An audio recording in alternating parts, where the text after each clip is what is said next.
ક્યારે વિચાર્યું છે કે રાતના સમયે પૃથ્વી સેટેલાઇટમાંથી કેવી દેખાય છે?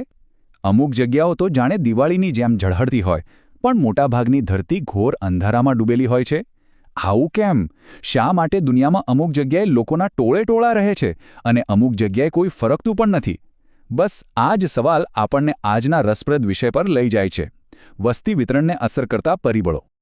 તો ચાલો આ ગૂંચવણને ઉકેલવા માટે આપણે એક સફર પર નીકળીએ.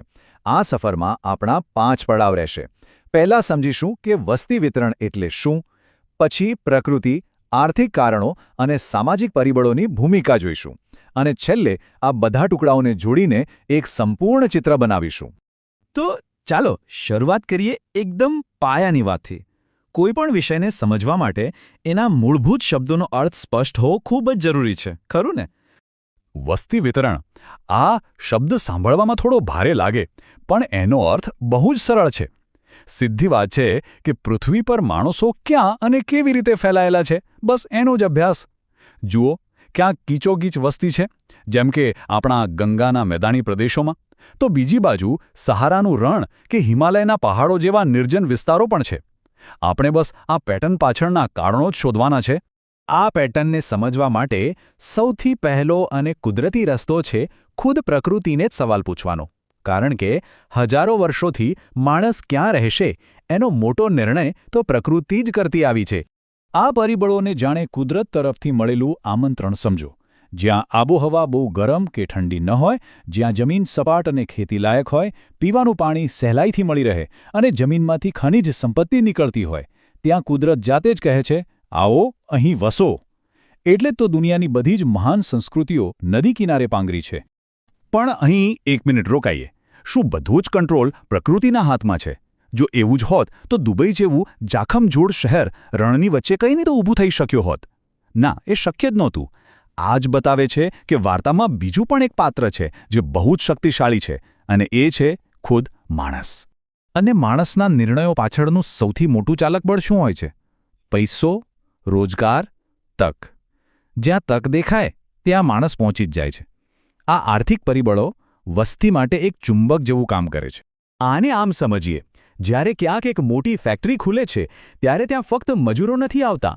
તેમની સાથે એન્જિનિયર, મેનેજર, દુકાનદાર, ડોક્ટર, શિક્ષક, આખું એક નવું શહેર વસવા લાગે છે. એ જ રીતે જ્યાં ખેતી સારી થતી હોય અથવા તો રસ્તા અને રેલવેનું નેટવર્ક સારું હોય, એ જગ્યાઓ વ્યાપારનું કેન્દ્ર બની જાય છે અને લોકોને પોતાની તરફ ખેંચે છે. સારું, તો આપણે પ્રકૃતિ અને પૈસાની વાત કરી, પણ વાત અહીં પૂરી નથી થતી. એક ત્રીજું સ્તર પણ છે જે કદાચ દેખાતું નથી પણ બહુ ઊંડી અસર કરે છે.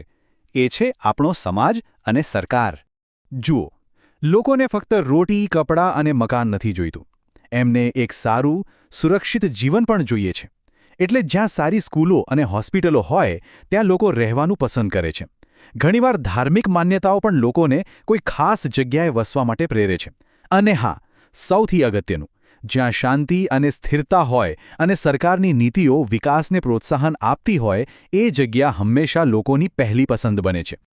તો અત્યાર સુધી આપણે 3 મુખ્ય પરિબળો જોયા: કુદરતી, આર્થિક અને સામાજિક રાજકીય.